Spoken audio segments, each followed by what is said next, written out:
Hello, everyone. Welcome to episode 31 of the FPV podcast. This week, we get to talk to Justin Davis, and he actually runs a really big YouTube channel. He's one of the first people that I found on YouTube, and he has a lot of good content over there.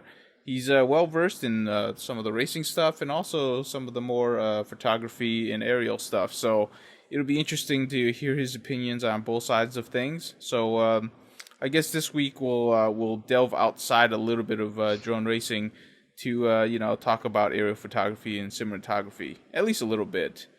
Elvin, say hi. Hi.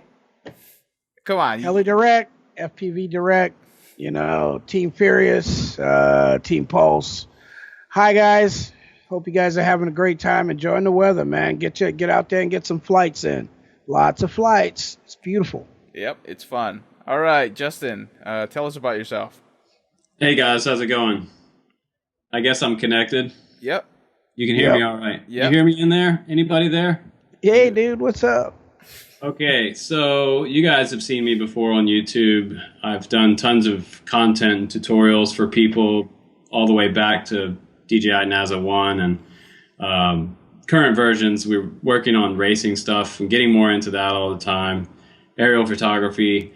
I've been around the block quite a few times in the industry, and I really enjoy sharing and primarily education and teaching people how to fly safe, and how to maintain their stuff. And recently we've been getting into a lot of stuff where companies around the world will send me new things. They'll let us try them out, review them, show people what's new. We get prototypes all the time now on the channel, so it's turning into a really cool thing on YouTube for us and for our fans and subscribers.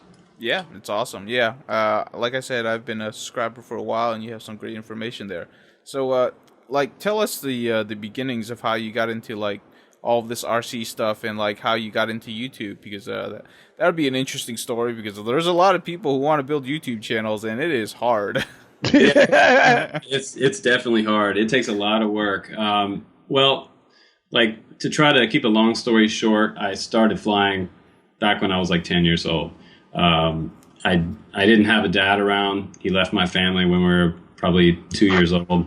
Yeah, it's tough. And so I had to find that male influence from outside the house and go and hang out places I could that I could get that influence. And one of the things I was obsessed with when I was a kid was RC airplanes, rockets, anything that had to do with aircrafts or aviation. I was totally into it.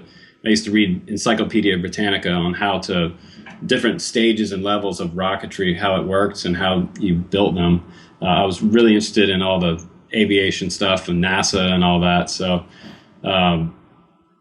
one year my dad bought me an RC airplane when I was around 10 years old, and it had an 8-foot wingspan. And my mom was a little upset. That is not small for a first airplane. Yeah, my mom was pretty upset about that because she knew that I wouldn't be able to fly it as such a young kid, and so it hung on my bedroom ceiling for years. And I stared at it going to sleep at night, and I just dreamed about flying it all the time. And I used to make paper airplanes and those, what were they called? The ones that you glue together, great planes. Oh, I don't remember. Yeah, I know what you're talking about. But you'd buy these things in the bookstore, and they came with 15 of them, and you could shoot them with rubber bands. Elvin might remember those. What you trying to say? Do you remember the name of those? I don't remember the name of those. Trying to say I'm old or something. Yes. No, I'm pretty sure you remember those, Elvin. There were some type of there was a bunch of different types of airplanes you could build and fly, and they were some were experimental, and then other ones looked like actual kind of copies of actual planes. It was cool stuff. So I met a guy in the surf shop, and he was probably 25, 26. And he said surf shop, though. He said, what were you doing in the surf shop? Well, I grew up on an island, so I was surfing. I grew up surfing. Oh, another islander. Yeah. So I grew up surfing and around a lot of skaters, and that's why sometimes a lot of people think I'm from the West Coast. I'm like a kind of a California personality, but I met this guy. His name was Eddie, and Eddie found out that I had this RC airplane, and he said, I'll help you fly it. You know, I'm probably 11, 12 years old. Man, I'm like, oh, this is great. Really? That's awesome. I'd love for you to teach me how to fly it. So we went out one day, and we had this huge rubber band powered thing, and it just stretched all the way across the field, and we launched it 500 feet in the air almost, and probably above FAA regulations nowadays. But this thing was way up there, you know, and he helped me fly that the first time, and it was the most amazing thing. And I still remember that day. That's awesome. And couple flights later, I think we crashed it and tore the crap out of it. But along that time period, you know, he had me come over and he taught me on a table how to lay out balsa wings, how to work with epoxy, how to be safe with it and the glue. And we built planes together. And he taught me about engines, about nitro fuel, about how to get fuel into the fuel into the engines. And he taught me how to tune them, which I got really good at and I enjoyed. I like tuning them a lot. And so a year went by, and he went down to Puerto Rico on a surf trip and never came back. Uh-oh. He enjoyed himself too much, or?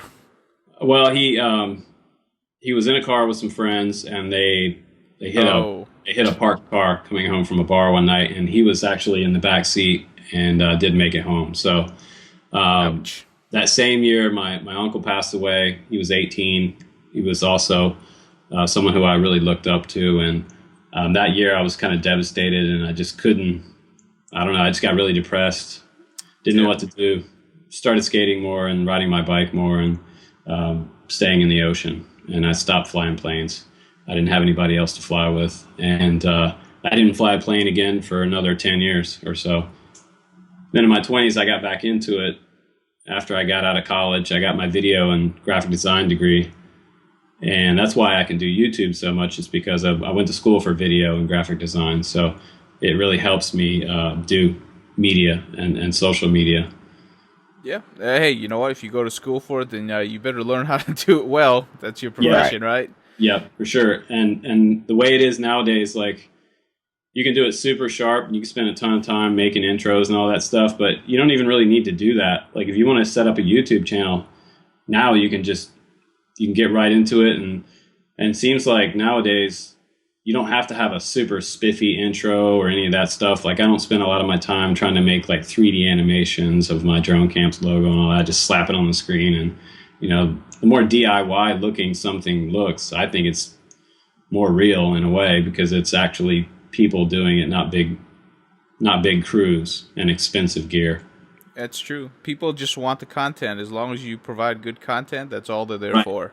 Right. I'm right most of the time, but there are times that I'm wrong. So I admit that I'm wrong sometimes. But it's a really complicated thing that we do, and sometimes we say the wrong thing or whatever. It's easy, right? Because you're sweating, you're trying to remember what you're supposed to say, and you know, it's stress. Yeah, it takes a lot of practice to speak in front of a camera. When the camera's rolling, everything's different. Yeah, I know this. I know, like, you're probably like in a room. You're like on take 27. You have your hands in your head, and you're like, how many times do I need to do this? Say this line right. So, like 2 years ago, when I first got started doing this, yeah, I did a lot of takes. I used to get really worked up about it. I used to, your heart would be beating really fast. No one's even in the room with you except the camera, but you're talking to the world. So that's where people get a little bit, I don't want to do that. It's too high pressure or whatever, but you get used to it after a while, and you just kind of speak normally and naturally after some practice.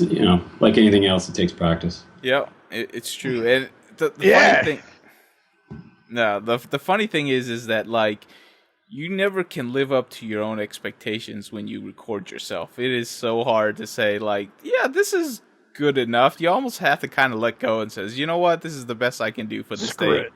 Just throw it out there. That's right. So, like, there was I think it was the CX-35 video I did a while back, and it was so funny because I did the whole entire video, and I really liked that little copter. It was kind of a cheap little Cheerson or something, I think. and I had fun with it. And I try to have fun with the cheapies, you know. Yeah, that's And what so people can afford. Yeah. the whole video, I called it the CX32. And you're like, I don't really want to re-record that. Oh shit! And so when I got home, I looked at the box, and I'm like, oh man, that's really not cool. So I put a little intro in the beginning of the video, and I said, okay, guys, I just want to let you know the entire video I call it the CX32. And then I began the video. So Hey, I know the feeling. It's like, you know what? It's not worth going out to re-record it. I'll just own up to the mistake and move on. Yeah, that's right. I just spent 3 hours doing that. You know, exactly. Like a lot of us have kids, and we have jobs, and we have stuff we have to be doing, and I don't have a lot of time to go back and redo stuff. I can't stand to do stuff twice. So I admit my faults, and I just move on to the next video.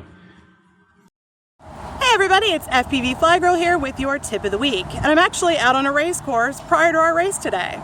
So of course the tip of the day is going to be about racing, and it's actually something I picked up when I used to run half marathons. Don't try anything new on race day. No new batteries, no new quads, no new software. You can, however, try out new props.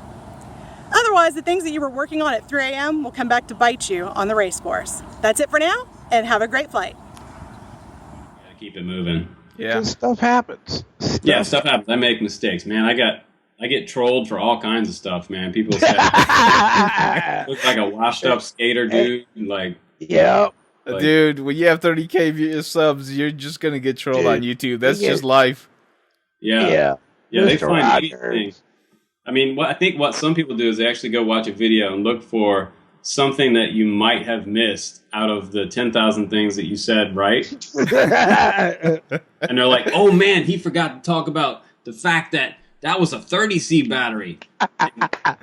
It would have been a great video, but it's not a legit video because you didn't tell me about that 30C battery rating. No. Not that it was a 30C battery, that it was a 35C battery, and you said 30C. Right? Right. Something like asinine comment. You know what I do? I keep calm and I press delete.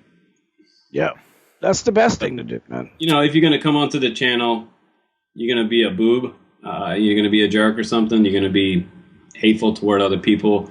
It is quite a large group watching the channel now, and if somebody doesn't have something constructive to say, I'll delete it. But if it's a comment that's a little bit negative and they're being constructive at the same time, a lot of them I just let it pass right through most times. But if they're being directly negative or rude, I just delete it and carry on.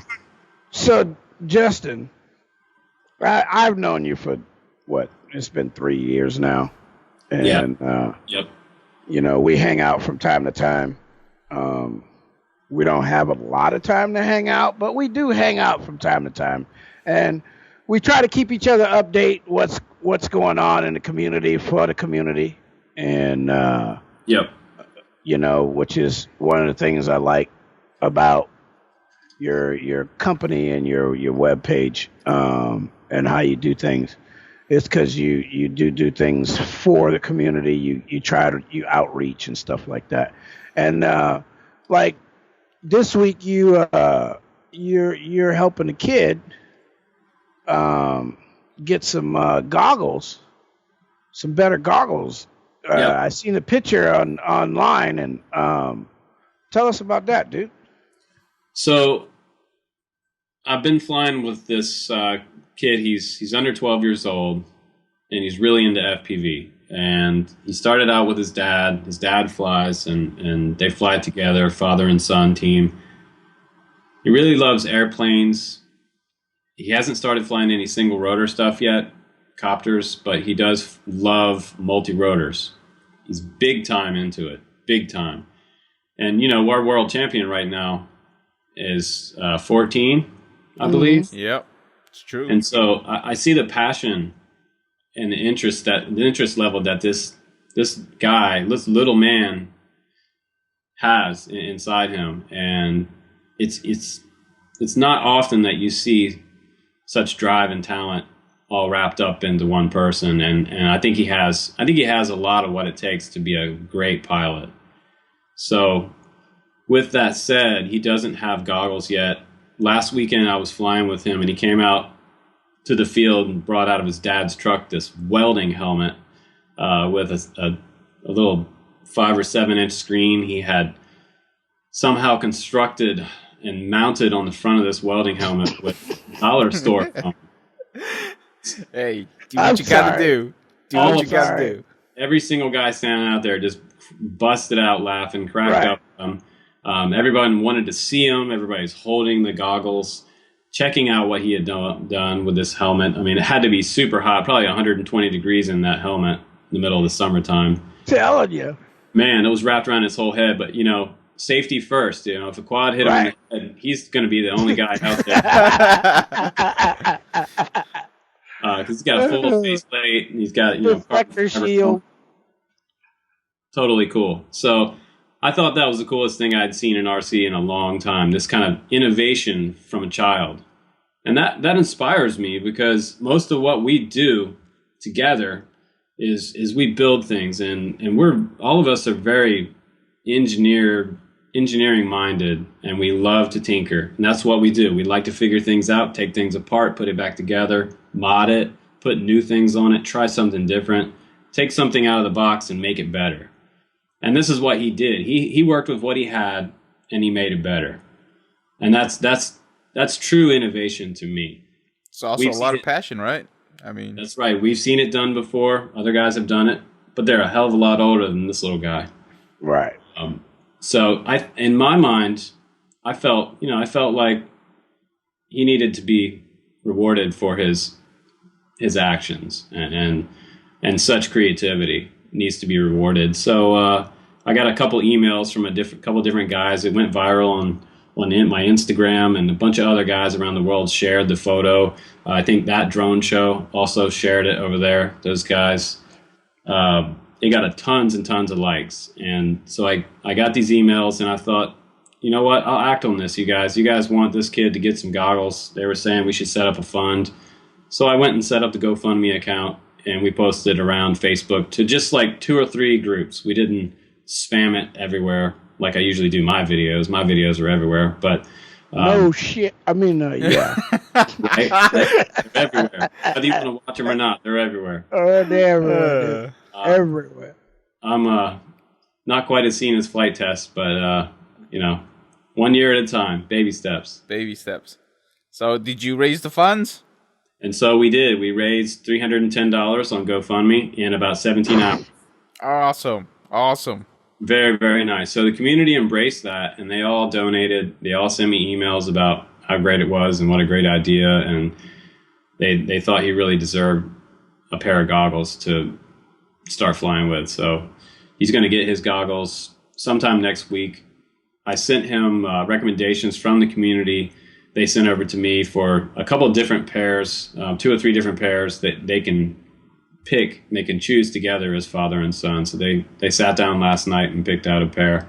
We'll get that on order for him, and then we'll do a follow-up video probably sometime next week, maybe after next weekend when we give them to him. Hey, sounds cool. Hey Justin, a few things. Number one, there's a lot of people that have really bad childhoods, and I'm glad you persevered and you got back into RC because you're doing some great things. And number two, it's always good to hear, people giving back to the community, because we need a lot more of that for this community to keep growing. And we do. We really do. Yeah, especially, there's a lot of guys that do that. But, at the end of the day, trying to showboat and further your own kind of projection of who you want everybody to think you are is kind of secondary when you start thinking about the community as a whole. If you can embrace everybody, even some of the bad ones that make bad Facebook comments, even those guys. There's a lot of them. You mean that, those guys Johnny's. need those guys need hugs too, and they need a little help sometimes, and they're going to need help. So it pays off to be nice to everybody and try to help the community in general, because more people are going to like you in the process if you're. And you never know who you insulted. You know, you know, right. It's really funny that, like, me and Justin. I got trolled yesterday for that GoFundMe campaign. Some guy said, yeah, dude, let's go cut the grass. And, you know, this kid lives on a farm. He shovels horse shit for $5 here. And he cuts grass for $5. So, I mean, he knows the value of $1. He's a hardworking kid. You know, yeah, but, you know, the guy said some stuff that just kind of inappropriate. You know what I mean? And, you know, you talk to people and you go, hey, man, have you seen this stuff going on your stuff? You know, and they go, oh, crap. They get, you know, and delete dude's account.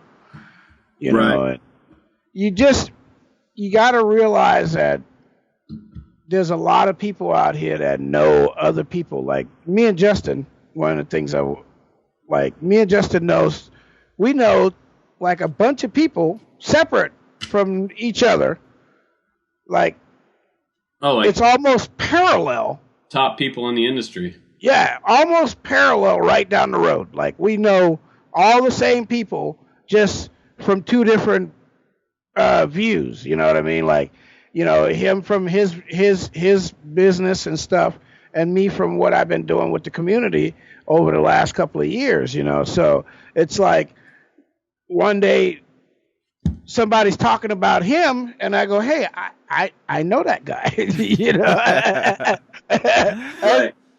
I know that guy. You know, and he's like, really? You know, and he's like, he lives in Portland. Yeah, I know that guy. You know, and you're like, how does that happen? Well, it's really small. It's like living in a small town. That's the way I look at it. You know, you got to really watch out. You don't want to ruffle anybody's feathers, because you might run into them someday at a race. You know, I was making a follow-up video for that GoFundMe episode we had yesterday, and part of what I was saying in that video was some of the stuff that I've told you guys today about, you know, the way I grew up. My dad left us at 2 years old, and kind of give people an idea and a background of what my angle is on this, and giving that kid those goggles. And it's not me that gave the kid the goggles. It's actually the FPV community. Yep. So it was actually their idea, and I just acted on it because I had the resources to make it happen. And I was surprised that it actually happened that quickly. So a lot of people out there really want to support kids. Yeah. You know, and they really want to support youthful interest in aviation. Definitely.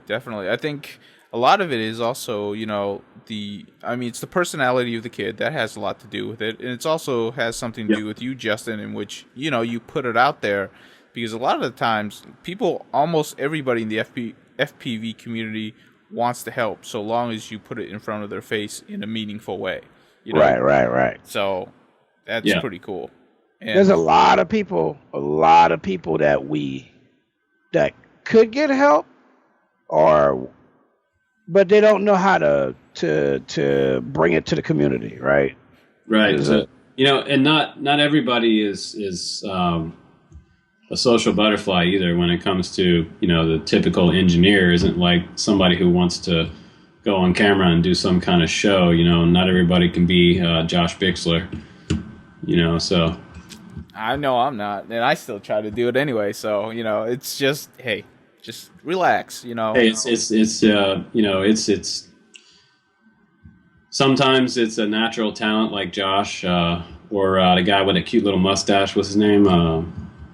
Cute little mustache. Who? Come on, man. The coolest little mustache that's out there. That's a pro pilot. What's his name? Oh, Steele. Oh God. You talking about Steele? Yeah. Oh, Elvin's off the charts now. He's gone. Oh God. Oh, come on. It's fine. So I think it's funny to say guys that. Like Steele, guys like Chad Nowak, like those guys are very, very, very, very natural in front of the camera. They're awesome. They all have their own persona, and they're just natural talent. Yep. And I mean, okay, so I agree. I agree. Those guys are great in front of the camera, but they're just being themselves. If you ever That's be right. around them Right. long enough, you Mustache. realize that Mustache they're steel. just straight nuts all day, every day. Like Chad's a freaking freak. You know what I mean? 24/7. 24/7. Yeah, It's like you and he's me. like you can crack jokes with him all day long. You know, I'm He's a- sure you. He's a world Yeah. champion, man. World champion.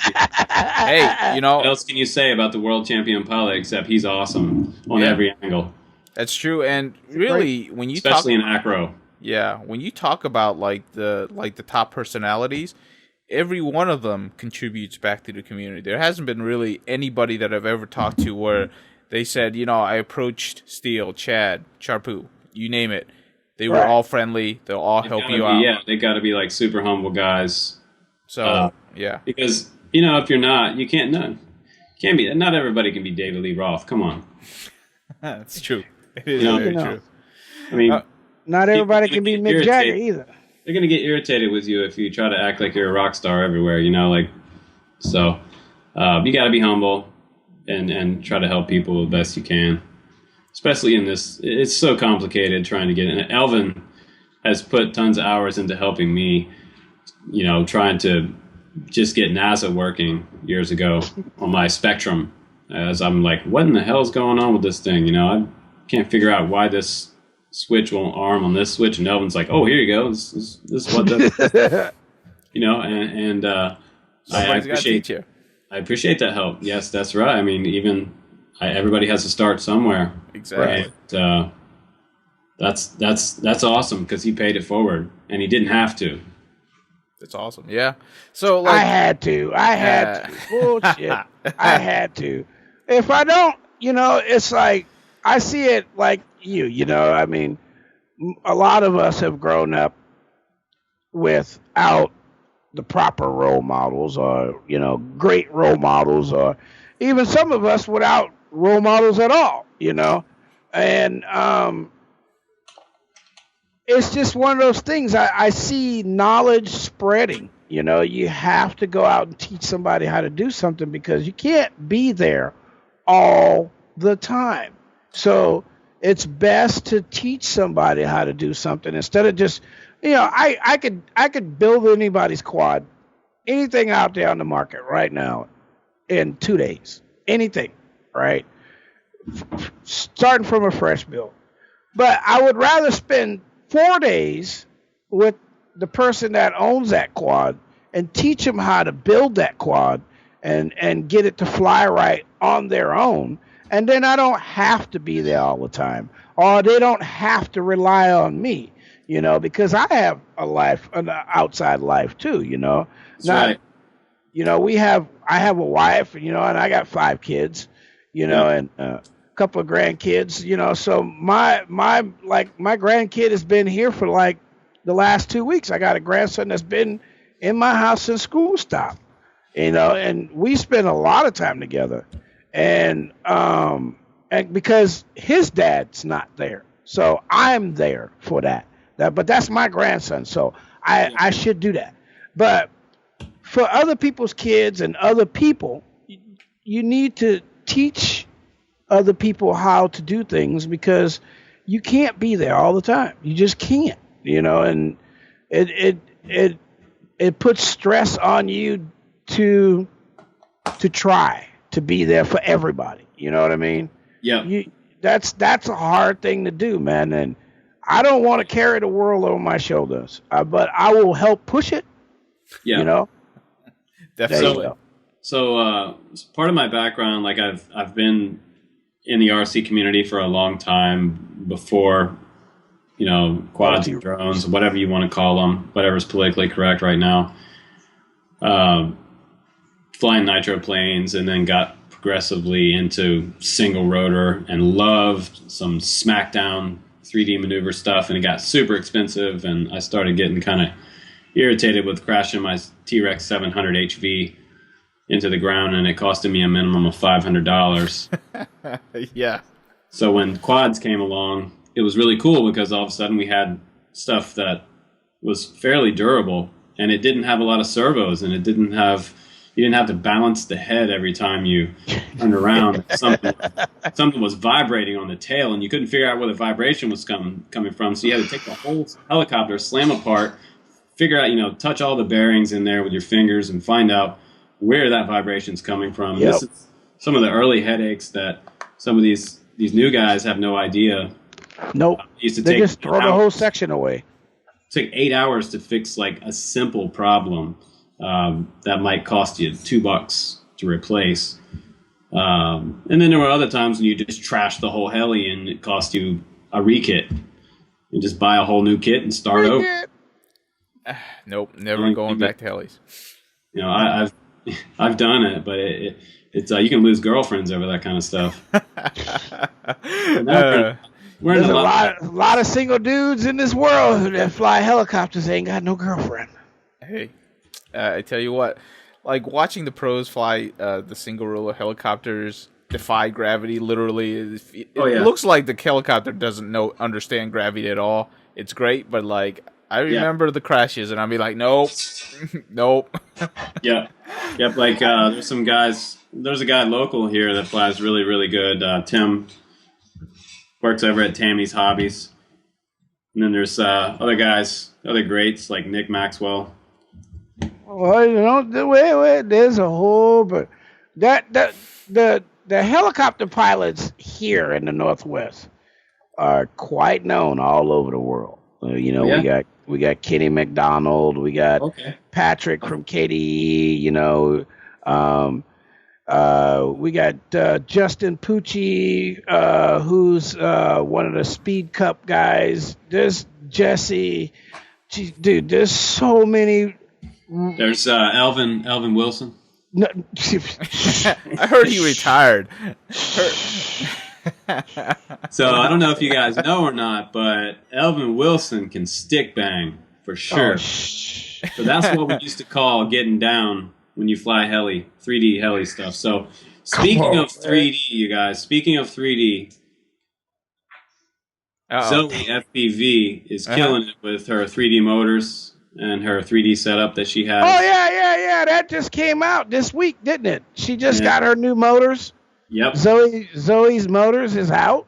They're coming out. She has her own signature motors now. And that is, I really feel like that's the direction that FPV is heading. It's got to head towards something and keep progressing. And I think 3D is the future, probably for 2017.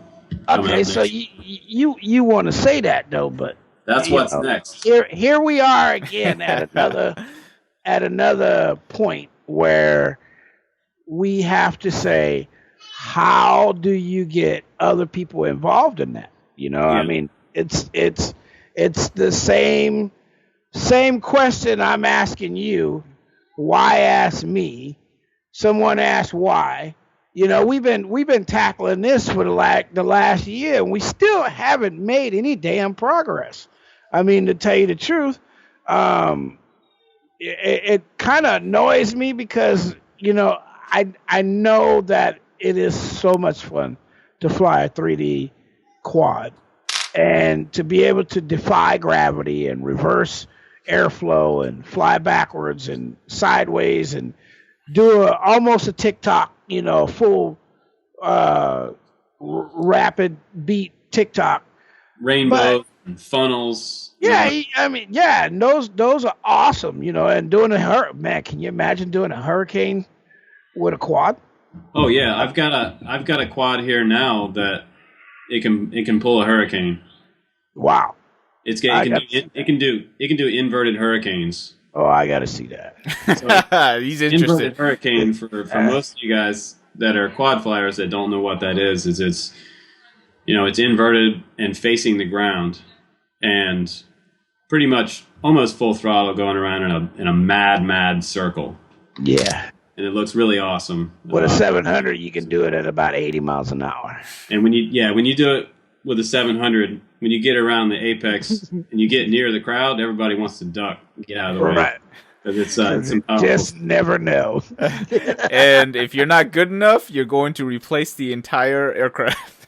Oh yeah. We had a saying at the old heli field that I used to fly at: never turn your back on a helicopter, Right. Oh man, those even when you're in the pits. Yep, Right. it's true. Keep your eyes looking forward. I think the whole 3D thing is for because like 3D, I mean for quads, right? It's all about FPV because like if you want to do 3D line of sight, you're not going to get better than a heli. I'm sorry, the technology on that side is No, I'm not saying. much, yeah. Yeah, I'm not saying that we're approaching like anything close to what they're doing in the single rotor industry, but I think that it's just baby steps headed toward that direction. I agree. And also the technology is going to catch up. But we're just in the very, very beginnings of 3D. And what I saw Zoe do the other day when she did a power loop and came back around to seeing the tree on the camera, and she went inverted under the tree as she came back around. Mm-hmm. That was impressive. That was cool. So for freestyle stuff, I think that 3D is a very innovative direction for freestyle flying. Maybe not races, unless you want to have people do a certain part of the track inverted, that they have to go through these gates. That's what I'm thinking. See, now that's where I've been thinking the whole time.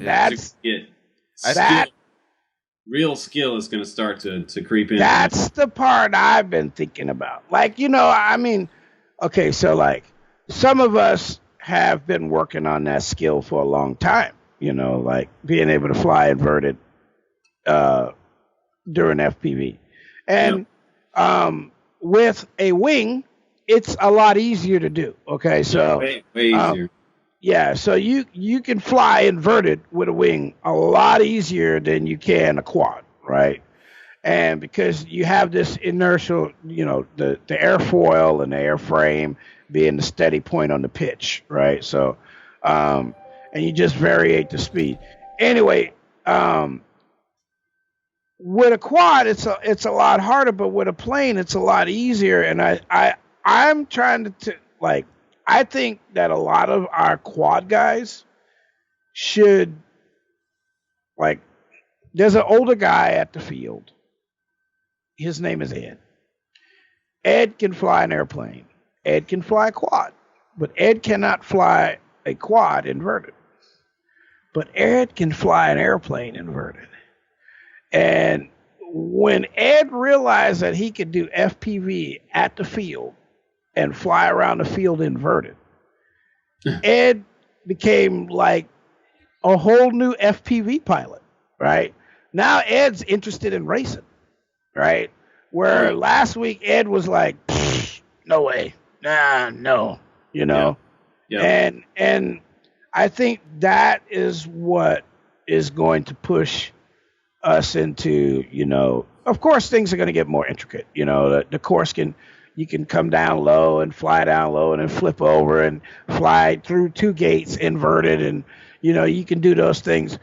But as for 3D, there's still, we're not even moving forward, I think, in that aspect. No, and that's what's so interesting about it to me, because it's a sector of the industry that hasn't really been tapped into much as far as quad flying goes.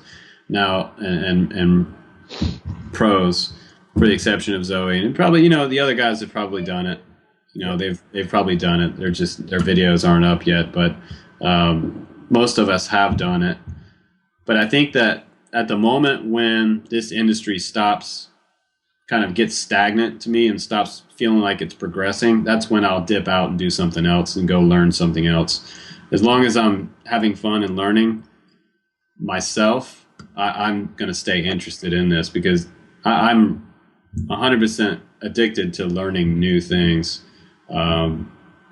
That's what makes this so enjoyable for me, is that if I'm not changes every 2 days. Yeah, it does change a lot. Shit. Yeah, but I'm not learning, I'm having fun. Yeah, I think though that the whole 3D stuff is going to get interesting when they figure out how to make the FPV camera adjust while you're inverted, like putting it on a servo, but making it durable enough to where it'll take a crash and you just shake it off and then you're ready to go again. Because like no servos. No, we're not going back to servos.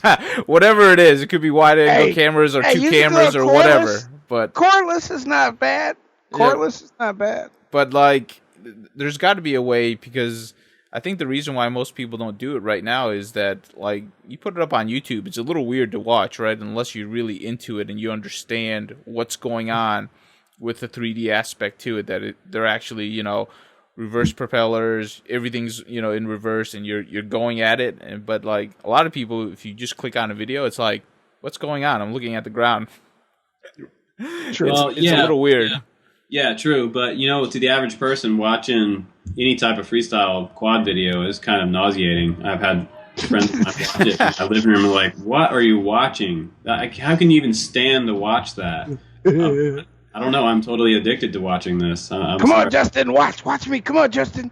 Watch me. Justin, put on your goggles. Just watch me fly. I love to see racing videos. I love to see freestyle videos. Like, you know, do some loops over trees, swing sets.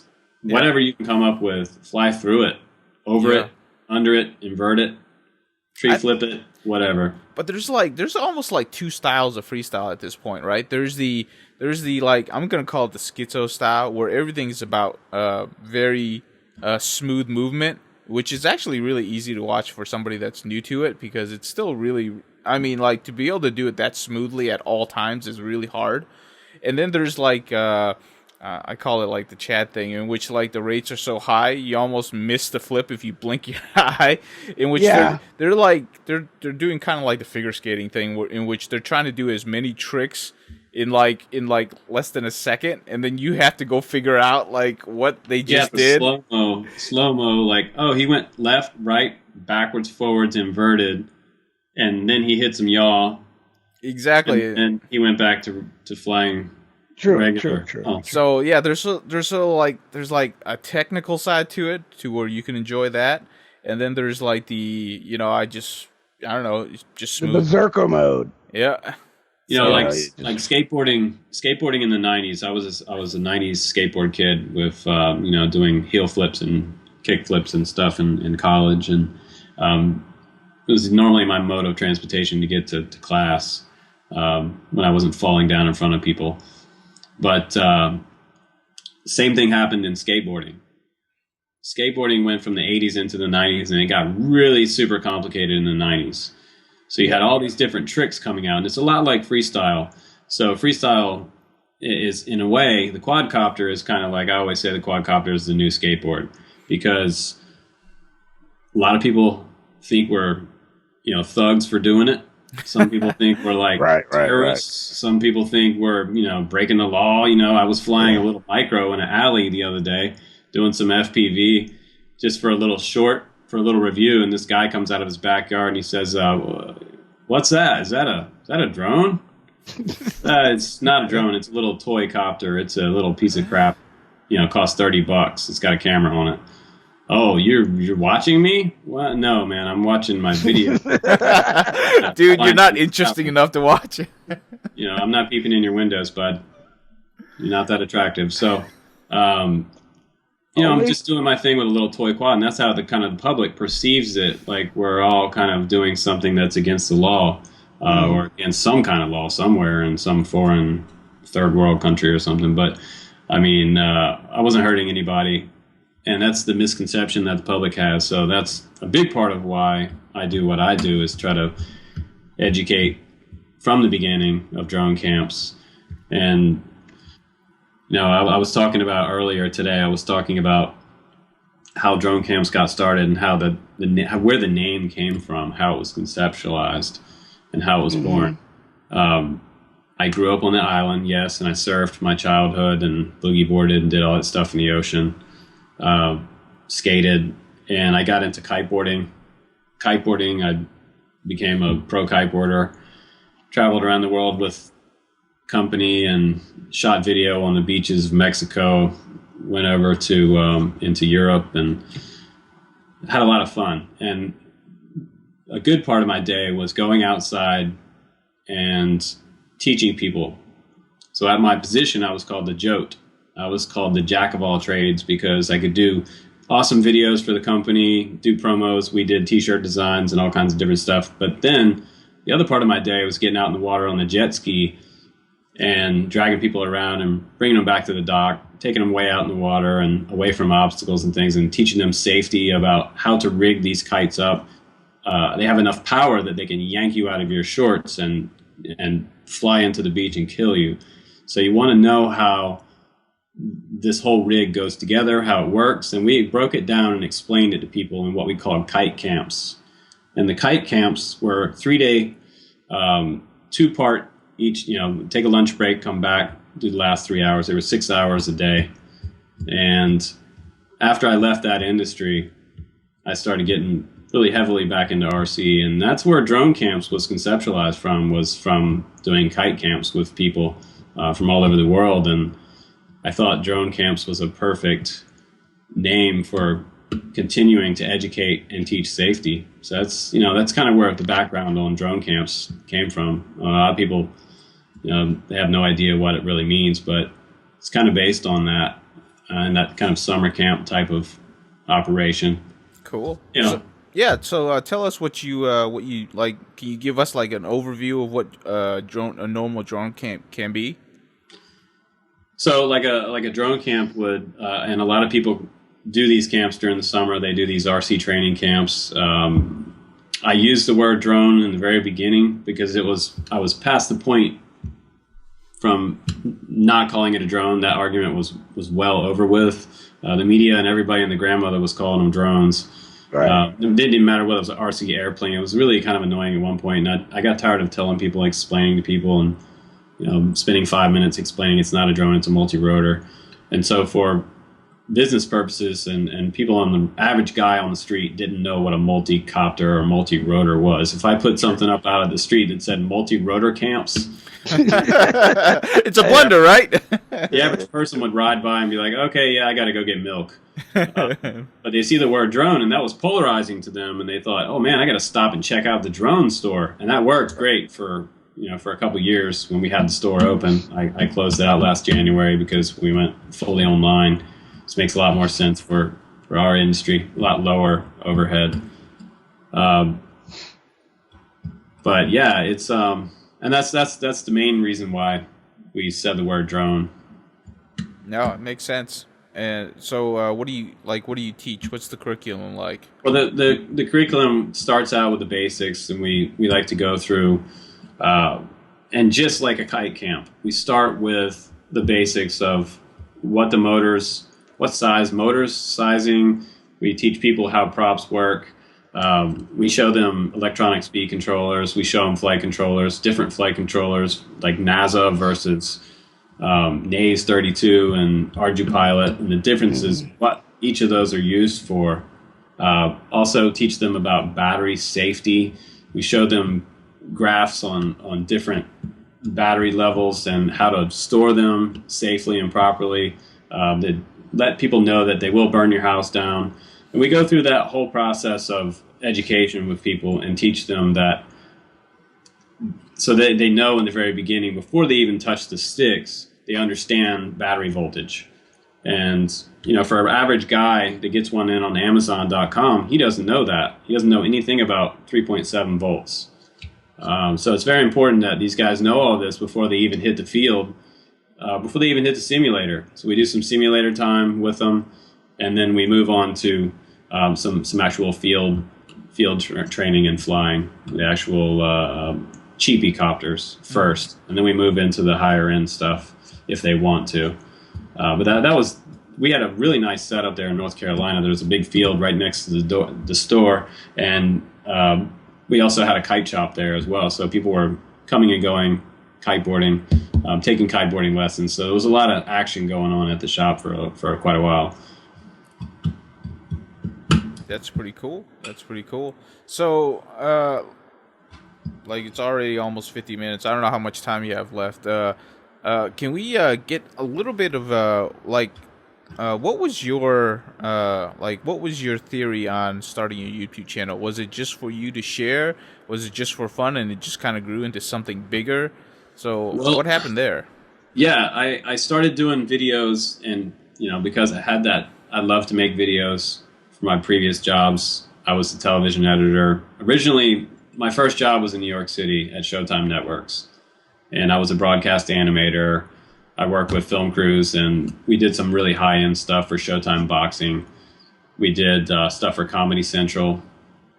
And so when I went to work for the kiteboarding companies, I developed, got 6 commercial, some of the first DVDs that ever came out to learn how to kiteboard. You can look them up on Amazon right now. They're called Zero to Hero. And they're by Real Water Sports, or Real Kiteboarding. It was then. They changed their name to Real Water Sports to encompass everything. But I got started with that, and then when I started drone camps, I still had that urge to do videos, and I just started doing training videos on DJI stuff, because it was so important to me in my previous job that people knew what they were doing with stuff, because even a multi-rotor can be very dangerous, and especially dangerous to the public if they don't know what they're doing with it. And a lot of these guys will buy stuff off Amazon still and call me for support, but not want to pay for it.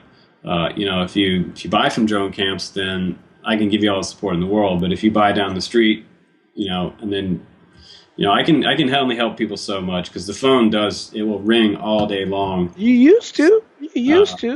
It will ring all day long for tech support on how to update the firmware on the Phantom 3. I'm glad people don't have my number. It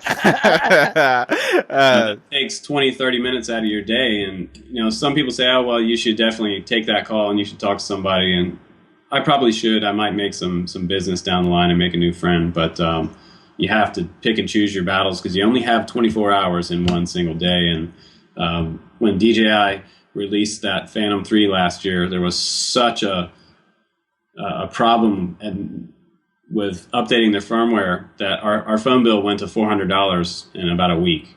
Ouch! Because we had so many DJI's customers calling me. We heard from a customer that their techs actually gave them our YouTube video, the Phantom 3 firmware update video, to watch, and then they were calling us because our number was on the script. Oh, you regretted that? So I was getting bombarded with phone calls. It was absolutely, phones just ringing every time I pick up the phone. Drone camps. I'm sitting here so with funny my freaking out. Phantom 3, and trying to hook the cable up to the drone. See, I actually help out at the store too, so I know exactly what you're talking about. I'm gonna have to get Elvin's cell phone number so I can just give that out. And I am one of the most patient, kindest people you'll meet, besides Mr. Elvin over there. But I'm telling you, man, that stuff pushes my patience a little bit. But that's why, one of the reasons why I'm not into DJI stuff this year. We've kind of moved on to focusing more on racing and focusing more on selling like FPV stuff, getting into the mechanics of that. And it's more fun for me. Whatever I have more fun with is the direction that I'm going to go. Definitely. No, Man, I remember those same problems, because I used to do tech support, and driving from here to Seattle, I'd have to answer 2 or 3 calls, so you had to know what you was talking about to be able to drive and handle a customer on the phone and tell them exactly how to fix something while you're driving down the road. You know what I mean? You guys both know what I'm talking about, because I know you both have been in that position. And it's just like, you just like got to be patient. You got to be patient, right? Even if you know the outcome, and even if they're getting frustrated because you keep repeating the same thing over and over again, you just got to be patient, because in the end, you know what it takes to do it, right? I did it. I held people's hands on the phone for years, teaching people how to update their firmware, how to even just install their drivers on a PC when all of my computers are Mac.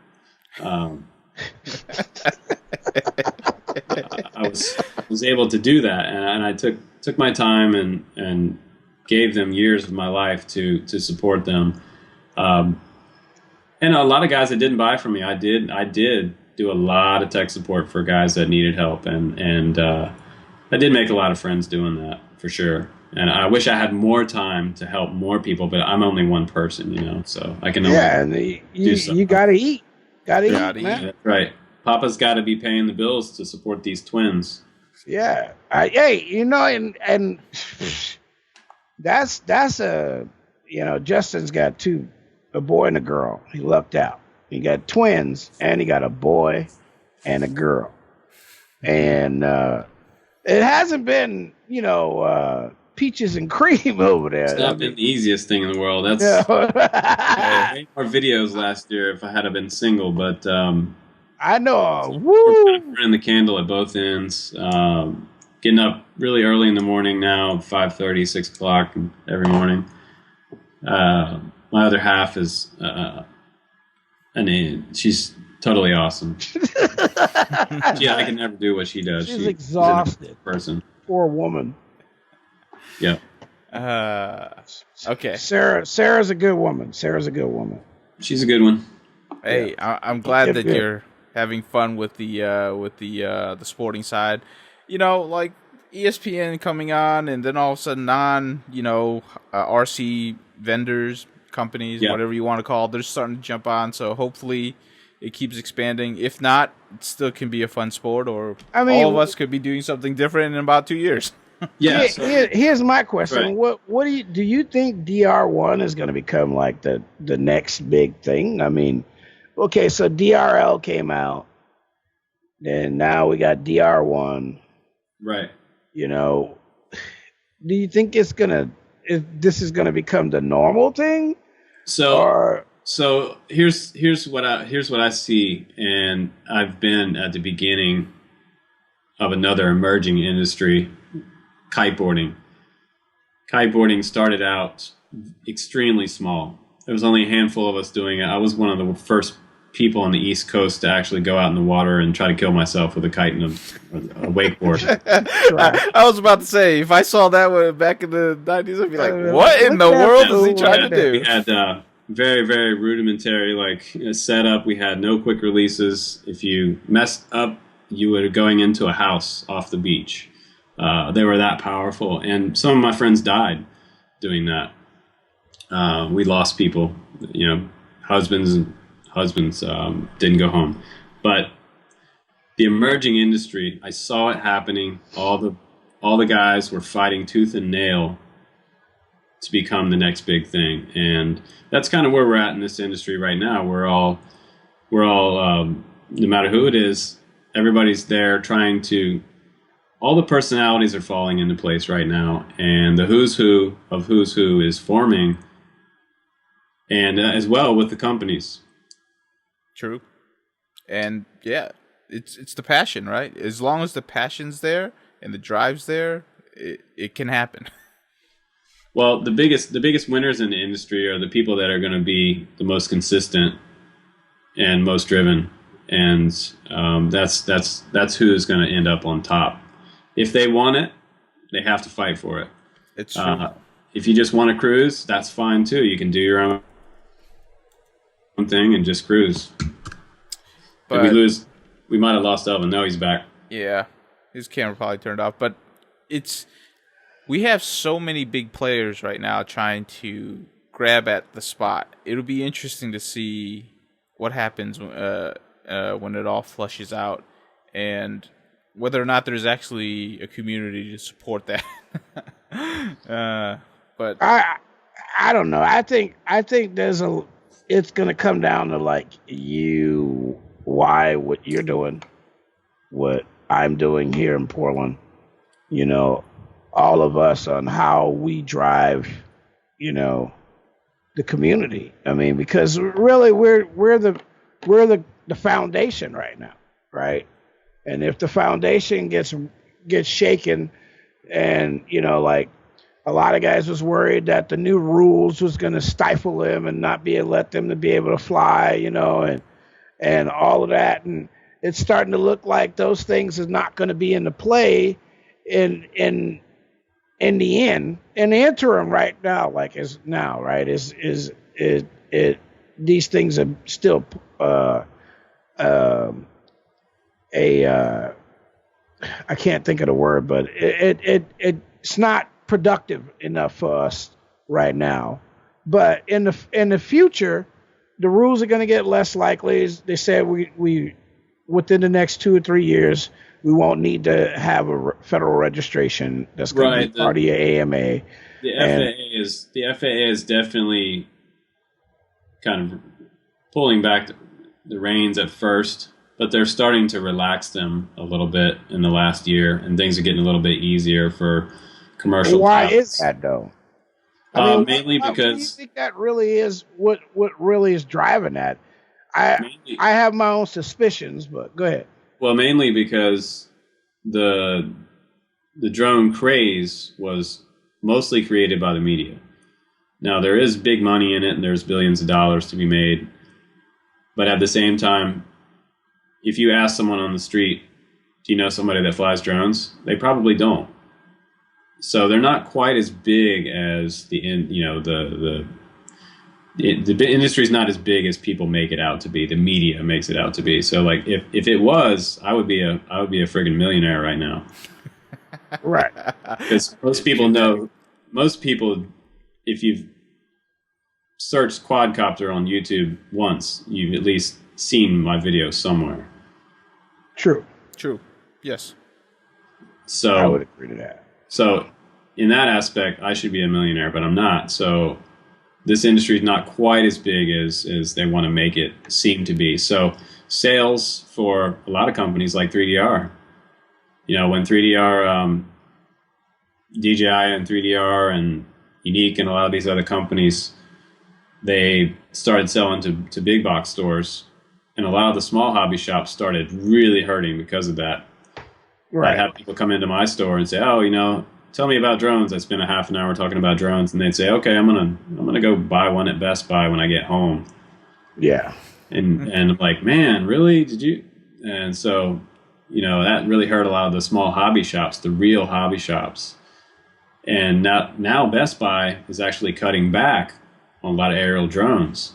So the only two copters I see in there right now. Last year there was tons of them. There was a whole aisle full of drones, and they were going full speed into them. And I thought, oh well, there goes my revenue out the back door into Best Buy's account. So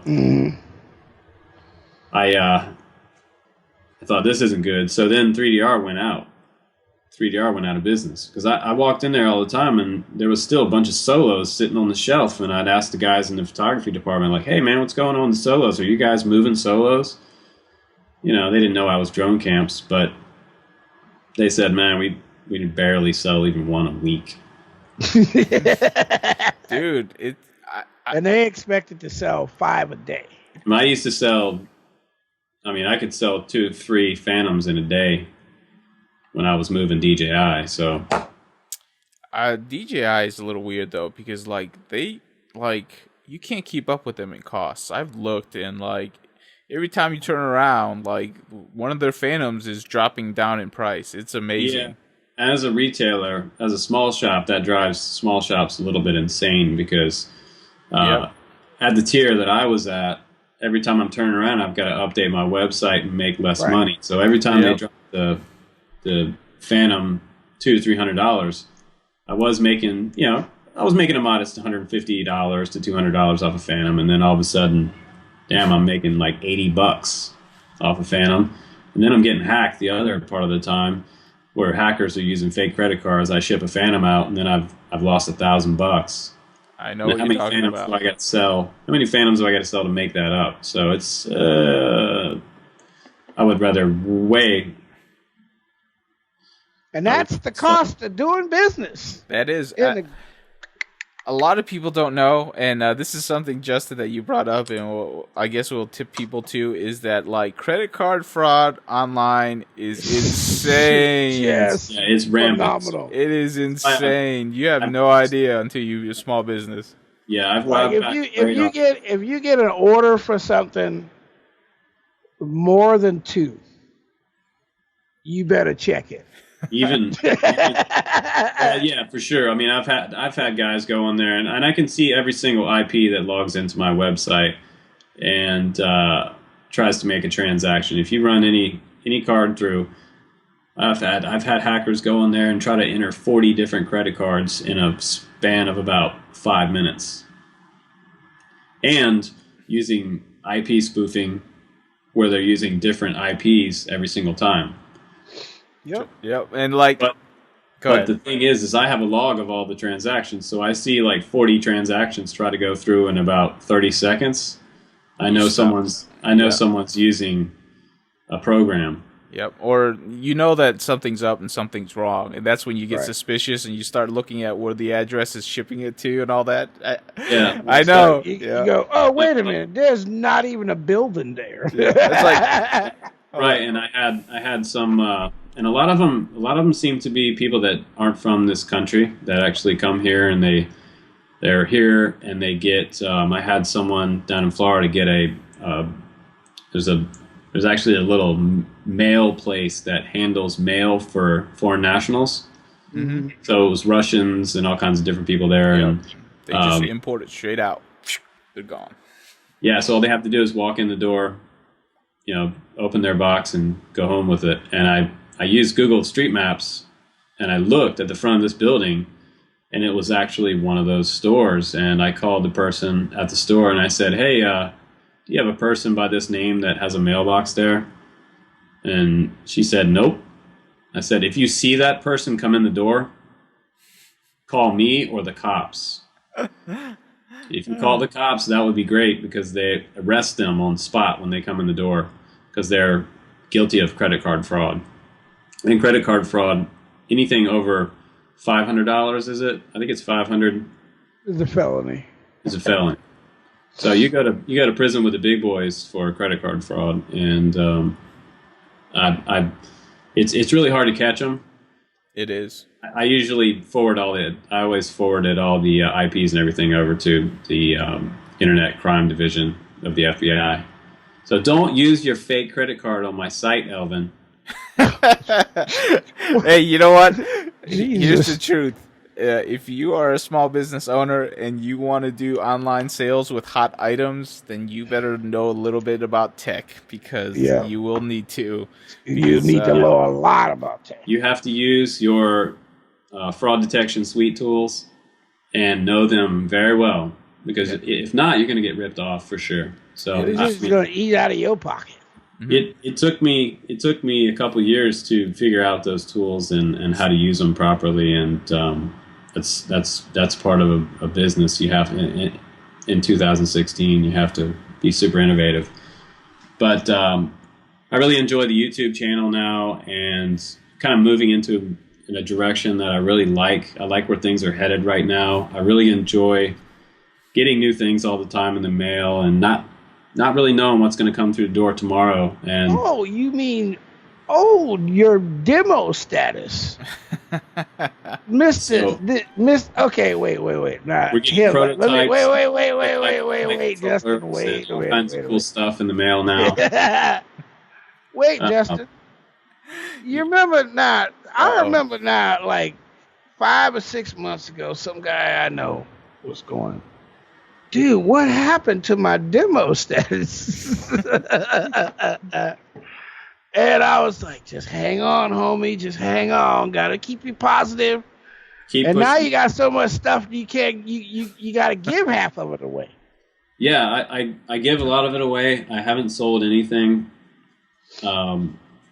Which is what you're supposed to do, right? Right. I would like to sell some of this stuff, though. Give it I'd like to sell some of this stuff, though, because I do have, childcare to pay for. So that stuff's. If you'd like to buy like a SEMA X8C, I got one with your name on it, Elvin. If you want it, got it here for you. It's brand spanking new. I only threw it up against the tree. It'll be fine. Hey, somebody will want it somewhere. You can always give away something on the internet. I know. There's some kids in the neighborhood. Yeah, I give them away. There's in lots the videos. of that. I give him away on the street. He does a lot. Okay, so No, it's good. he's not saying it, but he does a lot. You know, I know a lot more about Justin behind the scenes than I'm going to let on, but I'll say that he's good people and he's always thinking about the kids, and not just the kids but the parents, and you know, he's good people. You know, he's always looking out for other people, and that's what's good, because as we all know, there's not a lot of us that are out looking for everybody else or trying to help others. You know, me, Justin, and another one of our friends, we kind of got together and started the racing scene here in Portland. Stuart. With our pool noodles. Yeah, with our pool noodles. We are the three guys that actually started the racing in Portland together. We used to go to a meetup every couple of weeks together and hang out. Flight test crew and those guys. Yeah, with the Roswell flight test crew, Patrick and Brian, and what's his name? Scott Edwards from the meetup group, PDX Drones, and we got together and we said, you know, we just started pulling. You know, Stuart and Justin went and got arrows. That's where I got the arrows now. Those are our arrows, and we just started upgrading the pool noodles. Got bigger, better, stronger. You know, more gates, more pool noodles, more gates, more pool noodles, and into what we have today. You know, which is not bad for what we have. It's all been supported by us, the four of us. That's cool. The arrows, the noodles. I mean, every once in a while, somebody will chip in $5 or $6 here and there, but for the most part, it's us. And we kind of like it that way because it's community based. We're not trying to run. Right now, we're not concerned about doing lap times. We're trying to get people consistent to finish the race, right? Right. Because, you know, you can go out and buy a lap timer and set up and get everything set up and try to get everybody to run laps. But if they can't finish the race, it's irrelevant what their lap times are, right? Yeah. So, you know, if everybody getting DNFs did not finish. You gotta let people practice and do some runs and right. You know, and that's fun. What we're all about. That's what some batteries.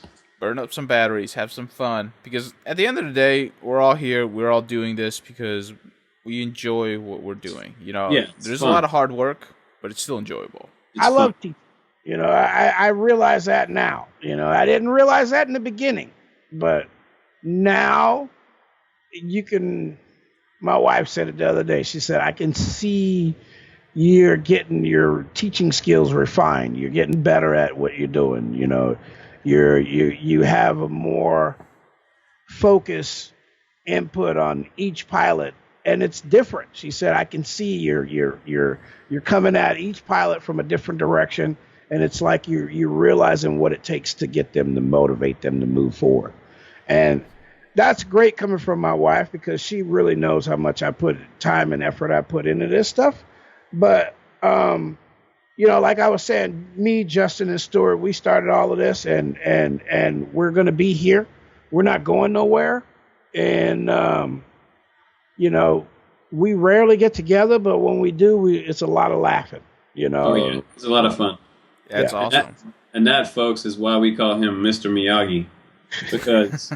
Mainly because he can take a rookie and make him a pro, but also because like he really does care a lot about people, and he cares about the hobby more than a lot of people I've met in my long career in the hobby industry. I mean, I've been to a lot of different fly-ins since I was into my 20s. I won't tell you how old I am now. I don't want to scare anybody, but don't worry. I've been around it for a long time, and that's what, you know, ever since Eddie taught me how to fly, that's what I wanted to do, is pass it forward and teach others and how to do it safely without chopping your fingers off, and have fun. And having fun is the biggest part of it. Like with my videos, the more videos that I do, the more fun I try to have all the time, because number one, I really like doing videos and I like working on the edits. That's fun to me. And I like flying. So all that wrapped up into one it's like the perfect chimichanga. I like that. Hey, Justin, you need to go help Elvin with his edits because he needs to be faster. His videos take too long. Man, they take Hey, you just mad because you can't fly for 11 minutes. Shut up. time to edit videos. I won't lie. Sometimes I do have some late nights. I mean, I've got videos on my channel that are 30 minutes long. Yeah, I know. And it's a lot of work. I would love to have Justin edit my videos. It would just make things I'm so talking much easier. I'm talking a YouTube upload of like 30 gigabytes. Oh yeah, I know. Like a single video file, and I hope people appreciate that as we're uploading videos, because it is a lot of work. And even if you only get 2,000 views on a video, if it doesn't go viral, Listen at least to him. He's like 2,000 views, only 2,000 views. People are like trying to break 100. Right. Like I haven't seen 200 in like months. well, it's fun. I mean, I guess I gotta come hang out with him some more. Is that what it is? I was trying to mentor This is, somebody. I was trying to mentor somebody. I was scoping the other day, and this girl was talking about her YouTube channel, and she's asking she wanted people to ask her questions for what to say on her YouTube channel for her next video, and so I figured, this girl probably she's a younger person. They're really good on social media. She probably has she has 50,000, 100,000 subscribers. And no, she didn't have that many. She said she had 100 views on her video. It's hard to get noticed. And so you never know what level somebody's at. So it takes time, and it takes a lot of work to get somewhere. But I'm comparing myself to people that have 1 million subscribers, Right. 2 million subscribers. So like some people, they try to troll me because I do some Casey Neistat style videos. Casey Neistat is one of the most well-known vloggers out there, and I noticed it's kind of funny. We did some vlog style videos on drone camps, and then I start seeing a bunch of vlog style stuff around. It might be coincidence, but it's kind of, I like that style better because I get to get out of the studio. I get to walk around town. I get to go have a coffee and fly my I love toy those copter videos. out, somewhere, and get outside and do things. Racing in the safe way. Yeah. It's Now, not. Have you seen that, guys? They That's told me I pretty couldn't fun. video in there, but they didn't tell me that I couldn't fly a drone in there. All right, we'll cut off teasing Elvin about his YouTube channel because I do like to do that every once in a while. But No, but seriously, all the love. seriously, everything takes time to grow, and I think I'm on my 3rd year of my YouTube channel. I just got a call. Oh, let me say something real quick about the Safeway thing. It was a CX-10W, guys. It wasn't like a full-size racer quad. I didn't go in there with a shopping cart and try to fly something that was like against over a little FAA. bit bigger than a little tiny toy copter that fits in the palm of your hand. It's probably about a little bigger than a quarter. So I didn't get in trouble for flying the drone. I just got in trouble for shooting video. So she just told me not to shoot video, and then I just decided to leave and go somewhere else, like finish the video.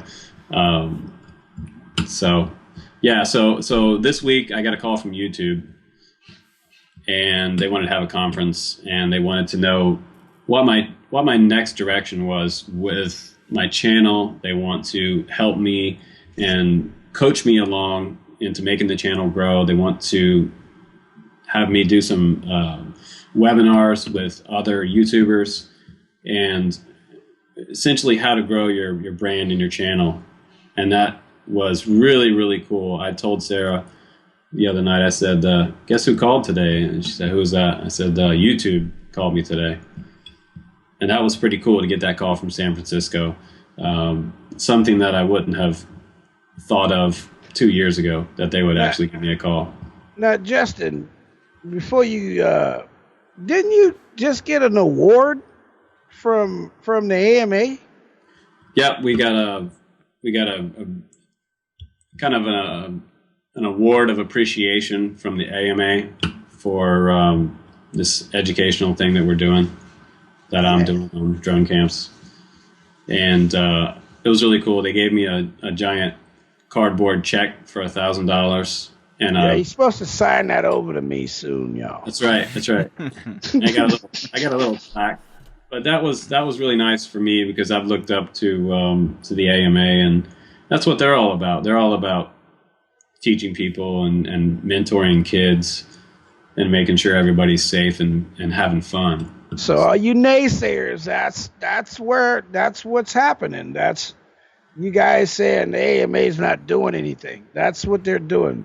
They're actually promoting some of these guys out here that have actually been doing the work behind the scenes. You know, Justin has been doing, like I said, he does a lot more than I'm gonna let on about behind the scenes than he does than you guys know about, or what you guys see on the videos. I mean, there's a lot of other stuff going on, but it's one of those reasons why he was appreciated by the AMA, and not because he know me. Damn it.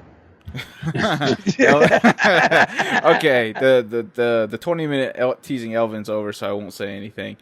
Okay, I'm going to start wrapping this up, because we're like, I told you we'd wrap up in 45 minutes, and we're already 40 minutes overdue. We're gonna run out of hard drive space soon.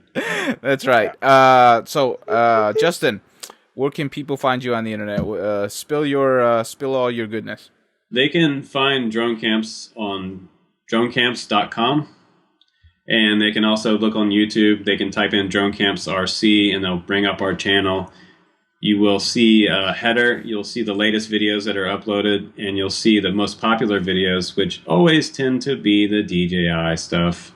Sorry, it's the truth. But we do have a lot of racer quad stuff, and probably the most innovative side of the channel this year is the fact that we're getting a bunch of prototypes in. We're getting new flight controllers from different racing companies, parts from all over the world. I got to give a shout out to one of our greatest contributors is Lumineer and Get FPV. They've been providing us with the most epic frames you've probably ever seen in this industry. And they're a top quality stuff. Really nice carbon. Definitely. You've got people that are sponsored by them, like Sharpoo and Mr. Steel. So those are coming to our channel now, straight from Lumineer. And we just did a complete build video for the QAV R180 a couple weeks ago. And now the new Sharpoo edition frame is coming out next week. So we're going to get one of those as well, and a box full of goodies to do that build as well. So I'll be over there that day. I am looking forward to that. If you have seen that frame, it looks super awesome. Who's building that? Who's building that? Well, I'm getting one too, and I'm reserving judgment. There's some things I like about it. There's some things I'm not sure if I like about it. I want to know who's building that. That's what I want to know. Well, I'll tell you guys. You guys need to go on the channel sometime. By Monday, I'm going to have this new video up. I'm working on it right now. It's for an RTF that came out of China. It's called a Unicorn 220, and Unicorn it is 220. Okay. It's one of those super flat profile quads. Uh-huh. Mm-hmm. And there's almost nothing sticking out of this entire frame. It is super sleek. It looks like something from Mario Brothers. It's so flat. Wow. I mean, it looks like an 80s video game. It's really cool looking little quad, and it's super durable. I was testing it. What's the name of it? It's called the FPV style Unicorn 220. And it comes with probably the king of cheapy controllers. It has. I like that. It has programmable switches on it. It has really nice gimbals on there, and it has a computer LCD screen on it, and it has a pretty decent range, probably 500 meters on there. Dude, that looks like my Toretto. But it's like it's probably a poor man's Tyrannus. But it works great. It also has S-Bus on it. So if you wanted to add your Tyrannus on there or a Spectrum receiver, you probably could get in there, open this thing up, and do that. But it's going to be one of the kings of RTFs. It looks like a little brother to the Vortex. Yeah, I just pulled it up. I can see that. And I compare it to the Vortex in the video. I shot some video for it this afternoon. I just have to get a little more FPV footage to show how wild this thing is in acro. I put the rates a little bit too high. Man, that's an ugly ass radio. But, radio does the job for beginners. Oh my damn! For beginners, it's all they need. You've got that Really? pre-positioned stick. I'm coming over to fly that. Switch on there. They don't have to do any programming like you would have to do in setting up the Tyrannus. They just plug it in and fly it. It does come in stability and horizon mode as a default. It doesn't have acro mode available. Say what? That's because they want to keep it kind of. How am I supposed to fly it? You can fly in horizon mode. You can fly in horizon. Every time you let go of the stick, it's going to pull itself back to center. Oh yeah, that's right. That's baby race mode.